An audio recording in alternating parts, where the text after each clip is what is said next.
Hai anak-anak, selamat pagi. Jumpa kembali dengan Miss Debbie hari ini.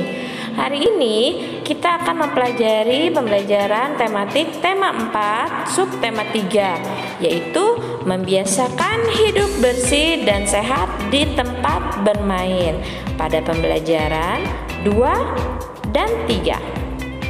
Sebelum kalian menyaksikan video pembelajaran ini, pastikan alat tulis kalian dan juga buku paketnya sudah siap ya, agar nanti jika ada yang perlu dicatat, kalian bisa langsung mencatatnya. Sebelum memulai pembelajaran, berdoa terlebih dahulu ya anak-anak, agar diberikan kemudahan dalam memahami pembelajaran hari ini. Taman adalah tempat main bersama. Taman yang bersih itu menyehatkan. Taman yang bersih dan sehat itu indah. Kebersihan dan kesehatan lingkungan taman harus dijaga. Kesehatan merupakan karunia yang mahal harganya. Oleh sebab itu, kita harus selalu menjaga kesehatan dengan menjaga kebersihan. Menjaga lingkungan tempat bermain tetap bersih itu merupakan kewajiban kita semua, terutama kalian yang suka bermain di tempat bermain atau di taman di sekitar rumah kalian. Kita simak teks berikut ya, dan kamu boleh ikut membacanya dengan suara lantang di rumah. Tempat yang aman untuk bermain. Tempat yang aman untuk bermain adalah tempat yang bersih. Sampah dan kotoran harus dibuang karena mendatangkan penyakit. Genangan air harus dialirkan. Genangan air akan menjadi sarang nyamuk. Nyamuk dapat menggigit manusia. Gigitan nyamuk dapat mengakibatkan penyakit demam berdarah. Keselamatan saat bermain dipengaruhi kebersihan lingkungan. Pecahan kaca dan kerikil yang berserakan harus segera dibuang. Pecahan kaca dapat mengakibatkan cedera. Demikian juga dengan kerikil yang berserakan. Oleh karena itu, perhatikan kebersihan lingkungan sebelum bermain. Bermain di tempat yang bersih menjadi aman dan juga nyaman. Nah, sekarang kalian tahu ya, kenapa genangan air itu bisa menyebabkan sumber penyakit, karena air yang menggenang itu merupakan tempat berkembang biak nyamuk, dan jika itu dibiarkan akan menyebabkan penyakit demam berdarah. Begitupun dengan batu-batu kerikil atau batu-batu yang tajam dan juga pecahan kaca harus segera disingkirkan agar anak-anak yang bermain di sana tidak terluka terkena pecahan kaca ataupun batu kerikil. Jadi, sekali lagi ya, kebersihan tempat bermain adalah tanggung jawab kita bersama. Jadi kalian jangan sungkan ya jika kalian menemukan sesuatu dan harus menyingkirkannya. Selanjutnya yaitu kita akan mengisi tabel dengan sikap yang harus dimiliki agar terwujud persatuan dalam bermain. Biasanya kalian kalau bermain selalu bersama-sama dengan teman kan? Nah, yuk kita isi ya. Nanti kamu bisa isi di buku paket kalian ya. Tabel ini ada di halaman 122. Sikap yang pertama yaitu disiplin. Sikap yang kedua yaitu jujur. Artinya, kamu harus selalu berkata yang benar dan tidak boleh berbohong. Lalu yang ketiga yaitu bertanggung jawab. Artinya, jika sudah selesai bermain, kalian harus merapikannya kembali. 4. Menghargai perbedaan. Saat bermain, kalian pasti memiliki perbedaan dengan teman, dan sikap kalian sebaiknya yaitu menerima perbedaan yang ada dan juga menghargai. Tidak boleh memaksakan ya. Dan yang kelima yaitu saling berbagi. Jika kamu memiliki mainan, kamu bisa meminjamkannya kepada teman agar kalian bisa bermain bersama-sama. Nah, itulah sikap yang harus dimiliki agar tercipta persatuan saat kalian bermain dengan teman. Tabel selanjutnya yaitu contoh olahraga yang memerlukan kerjasama. Banyak ya olahraga yang memang dilakukan secara beregu. Nah, jenis olahraga yang dilakukan secara beregu pastinya memerlukan kerjasama yang baik di antara para pemainnya. Nah, contoh olahraganya yaitu 1. Sepak bola, 2. Kasti, 3. Sepak takraw, 4. Bola basket, dan kelima yaitu bola voli. Kalian tulis ya di buku paket, atau kalian mau ganti dengan permainan yang lain, silahkan ya anak-anak. Selanjutnya yaitu sifat-sifat dan unsur bangun ruang. Miss yakin kalian sudah tahu ya bentuk-bentuk dari bangun ruang, karena Miss Debbie sudah memberikan kalian catatan dan juga sudah ada latihan yang kalian kerjakan yang berhubungan dengan bangun ruang.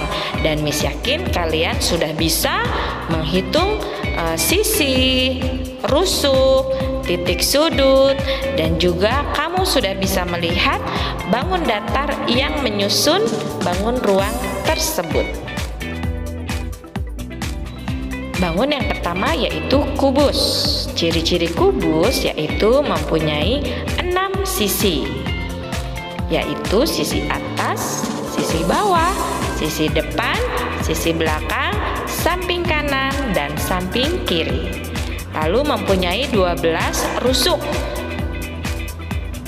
dan mempunyai 8 titik sudut, dan semua sisinya berbentuk persegi sama besar. Ukurannya semuanya sama ya anak-anak kalau bangun persegi. Yang kedua yaitu bangun balok. Ciri-cirinya yaitu mempunyai 6 sisi sama seperti kubus tadi. Lalu mempunyai 12 rusuk, mempunyai 8 titik sudut, dan sisinya ada yang berbentuk persegi dan juga persegi panjang. Bangun yang ketiga yaitu prisma segitiga. Ciri-cirinya mempunyai 5 sisi, mempunyai 9 rusuk, mempunyai 6 titik sudut, dan sisi alas dan tutupnya yang berbentuk bangun segitiga. Sedangkan sisi tegaknya berbentuk persegi panjang. Lalu ada tabung. Ciri-cirinya mempunyai 3 sisi, yaitu sisi alas dan sisi atas, dan sisi selimutnya. Lalu mempunyai 2 rusuk, tidak mempunyai titik sudut. Sisi alas dan tutupnya berbentuk lingkaran, dan sisi tegaknya berbentuk persegi panjang. Bangun yang kelima yaitu limas segi 4. Untuk limas ini, ciri-ciri yang paling utamanya yaitu limas hanya memiliki alas ya, dan hanya memiliki alas bawah saja, tidak memiliki tutup atasnya. Ciri-ciri limas di gambar ini adalah limas segi 4. Ciri-cirinya yaitu mempunyai 5 sisi, mempunyai 8 rusuk, mempunyai 5 titik sudut. Lalu sisi alas berbentuk persegi atau persegi panjang, dan yang terakhir yaitu sisi tegaknya semuanya berbentuk segitiga. Nah, setelah kalian mengetahui dan memahami bangun ruang, ya coba temukan barang-barang di sekitar rumah kalian yang memiliki bangun ruang yang persis seperti kubus, balok, prisma segitiga, tabung, ataupun limas segi 4. Selanjutnya yaitu membuat karya 3 dimensi. Kalian perhatikan ya gambar yang ada di layar kalian. Nah, Miss Debbie mau tanya, jenis kerajinan apa saja sih yang bisa dibuat dari tanah liat? Dan apa saja nih bahan dan alat yang dibutuhkan dalam membuat kerajinan dari tanah liat? Miss yakin kalian sudah tahu ya tanah liat. Tanah liat itu tanah yang agak sedikit lunak dan juga berwarna coklat. Ya, perhatikan gambar yang ada di layar. Ini adalah hasil karya 3 dimensi yang berbahan dasar dari tanah liat. Ada teko dengan cangkirnya, ada tempat pensil, lalu ada celengan yang berbentuk beruang, dan juga ada beberapa guci ataupun vas bunga. Nah, itu semua berbahan dasar dari tanah liat. Nah, berikut ini adalah bahan-bahan yang kamu butuhkan jika ingin membuat kerajinan dari tanah liat. Bahan yang pertama yaitu siapkan tanah liat dan air secukupnya. Sebelum memulai, kamu bisa menambahkan sedikit garam ya, agar tanah liatnya bisa lebih lunak. Lalu yang kedua, siapkan tripleks atau papan kayu sebagai alas sehingga kalian lebih mudah dalam membuat polanya. Lalu yang ketiga, siapkan gambar rancangan atau model. Kamu harus sudah bisa berimajinasi nih, bentuk apa nih yang mau kamu buat. Lalu yang keempat, tempatkan tanah liat di atas tripleks atau papan kayu sedikit demi sedikit. Sedikit-sedikit ya, sehingga tidak terlalu menumpuk. Lalu yang kelima, pijat-pijat atau ditekan-tekan tanah liat hingga mendekati bentuk yang diinginkan. Lalu yang keenam, kamu boleh menambahkan lagi ya jika bahannya kurang, ataupun kamu boleh menguranginya. Yang ketujuh, sempurnakan bentuk dengan alat bantu. Alat bantunya bisa berupa pisau ataupun amplas. Dan yang terakhir yaitu berikan sentuhan akhir dengan pembentukan detail dan dihaluskan. Menghaluskannya kalian boleh menggunakan amplas ya.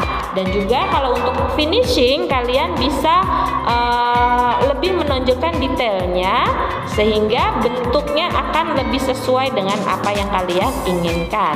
Nah, ini dia contohnya ya dari tanah liat ya. Benda-benda yang bisa dihasilkan dari tanah liat. Mungkin kalau kamu yang membuat gambarnya seperti gambar yang pertama, yang paling ujung kiri, itu merupakan hasil olahan tanah liat hanya dengan menggunakan tangan saja tanpa menggunakan alat. Sedangkan kalau yang lainnya itu sudah menggunakan alat, dan itu dilakukan oleh tenaga ahli ataupun tenaga profesional. Kalau kalian ingin membuat, sebaiknya buat yang paling sederhana saja ya anak-anak. Nah, berikut ini adalah contoh dari karya 3 dimensi yang ada di buku paket kalian ya. Ada teko, ada pot bunga, ada celengan ataupun guci. Sekali lagi ya, karya seni 3 dimensi yaitu karya seni yang bisa dilihat dari segala arah, mau dari depan, belakang, samping kanan, kiri, kalian bisa melihatnya. Selanjutnya yaitu tentang tempat yang kumuh dan becek. Kalian ikut membaca dari rumah ya. Membersihkan tempat yang kumuh dan becek. Kita harus membersihkan tempat yang kumuh dan becek. Tempat kumuh membuat lingkungan bau. Bau tidak sedap membuat tidak nyaman. Bau tidak sedap merupakan tanda bahwa udara tercemar. Udara tercemar bisa menimbulkan penyakit. Bagaimana dengan tempat yang becek? Tempat yang becek itu banyak air tergenang ya anak-anak. Tempat becek banyak mengandung air. Tempat itu dapat membahayakan diri karena licin. Jika kurang hati-hati, kita bisa terpeleset dan juga jatuh. Jika jatuh, kepala bisa terbentur lantai. Oleh karena itu, kita harus menjaga keselamatan diri dengan cara menjaga kebersihan agar tidak kumuh dan juga becek.